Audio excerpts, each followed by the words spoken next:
back for more Bay Sunday now. 1 million people take their lives each year. That's about one death every 40 seconds to suicide. It is the second leading cause of death for 10 to 24-year-olds. It's very sad. Our next guests are trying to raise awareness with a big fundraiser after losing a loved one of their own to suicide. Let's welcome Joy Roan and Malik Dunbar. How are you guys? Okay, good to have you in. Malik, good to have you in. Livy was your sister, 17 years old. You lost her in February. Tell us about your sister. What kind of gal was she? Very smart, intelligent, athletic. She had a 4.3 GPA. She taught herself Japanese, was learning Mandarin in school, played water polo. She was that person that just was outside the box. And a big smile there, we can tell. Yeah. We can tell. Very much. Were there signs that she was troubled? When I look back, yes, there are.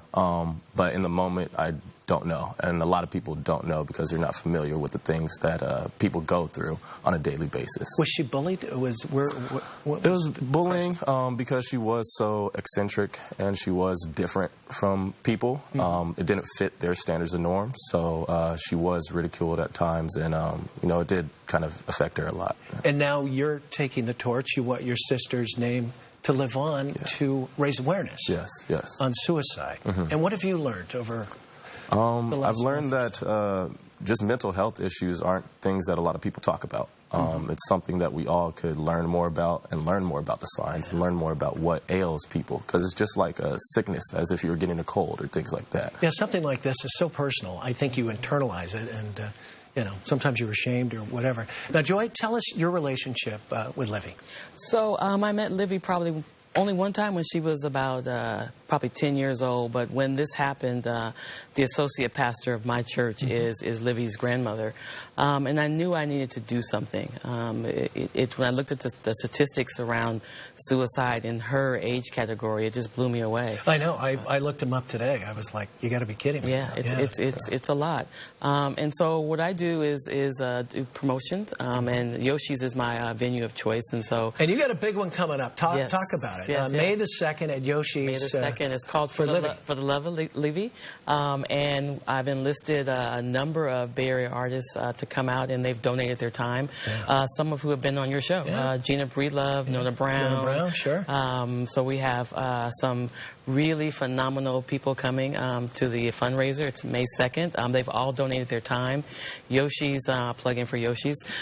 They've reduced their fee. They're just basically charging us what it costs to put on the event. To put on the event, to pay for their staff. And Malik, what would your sister say about all this?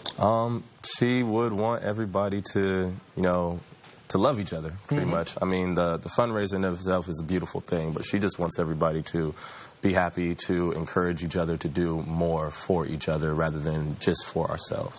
Yeah. And it will benefit what? The funds that you get from this?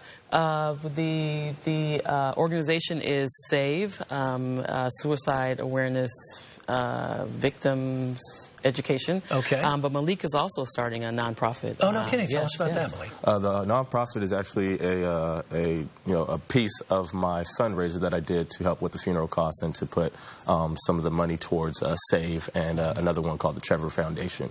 So we're taking a Hope for Change, which was a fundraiser, and planning to turn it into a foundation where we can help more people do more things and kind of spearhead the movement towards creating more suicide awareness and mental health awareness. Well, your sister would be very proud of you, that's for sure. Thank you. Well, what would you say to some of our viewers out there that might have a loved one that's troubled right now? You know, just stand out, be with them. Be there for them, you know, be with them at their time of need. And it's something that you're probably not going to understand. And it's probably something they don't understand right now. So just being there for them and showing as much love as possible is something that it's going to work out tremendously. And you probably had so many questions, probably still do. Yes, I mean, and some you can never answer. Yeah. So help. If you need some help. Exactly. Okay, well, the event, May the 2nd? May the 2nd. At Yoshi's. At what time? It's 7:30. All right. We have special pricing for students also. We really want a lot of students to come out. Well, and so it's going to be a great Get in and give a lot because it goes to a great event. Yeah. All right. Thank you. Thanks for coming in, Joy. Thank you so much. Malik, such a pleasure to meet you. Hey, if you'd like more information about suicide awareness, Voices of Education, log on to SAVE, SAVE.org. That's SAVE.org. livy.org. And that's our show, but before I say goodbye, a big shout out to our producer, Akila, whose birthday is today. So happy birthday, Akila. And I'm Frank Malika. We will see you around town, folks. Have a great day. Oh, it's Monday.